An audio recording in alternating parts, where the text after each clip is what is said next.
বিশাল একটি আচারের স্টল নিয়ে এই আজকের মেলার মধ্যে হাজির হয়েছে। আমার দেখার মধ্যে এই পলেগ্রাউন্ড মাঠের মধ্যে সবচাইতে বড় আচারের এই স্টলটি, যতটুকু আমি দেখলাম। বিভিন্ন হরেক রকমের বিভিন্ন নানান ধরনের আচার ওনার দোকানের মধ্যে রয়েছে। আসলে কি বলবো, যে এই আচার আমাদের প্রতিনিয়ত মুখের সাথেই বেঁচে থাকে, আচারের নাম শুনলেই আমাদের মুখের মধ্যে পানি চলে আসে।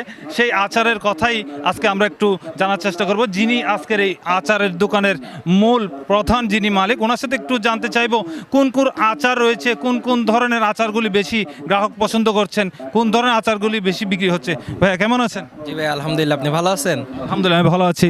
আপনি কোত্থেকে এসেছেন, কোন জায়গায় বাড়ি আপনার? ভাই আমরা সিলেট চাঁদনীঘাট থেকে আসছি বাণিজ্য মেলার মধ্যে। আমাদের দোকানে অনেক রকমের আচার আছে, প্রায় 40-50 রকমের আচার আছে।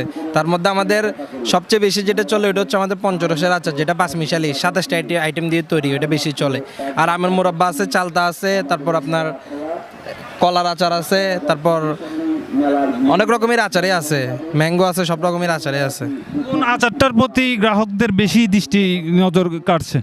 বেশিরভাগে আপনার বেশি চলে আমাদের পঞ্চরসের আচারটা, যেটা 5 মিশালি ওইটা, তারপর চালতা চলে, আমের মোরব্বা চলে, এগুলোই বেশি চলে। আমসত্ত্ব আমাদের ভাই সব থেকে বেশি চলে পঞ্চরসের আচারটা, যেটা 5 মিশালি। আমাদের দোকানের নাম পঞ্চরস, ওইটার নামও পঞ্চরস আচারটা, ওইটাই বেশি চলে সব থেকে বেশি।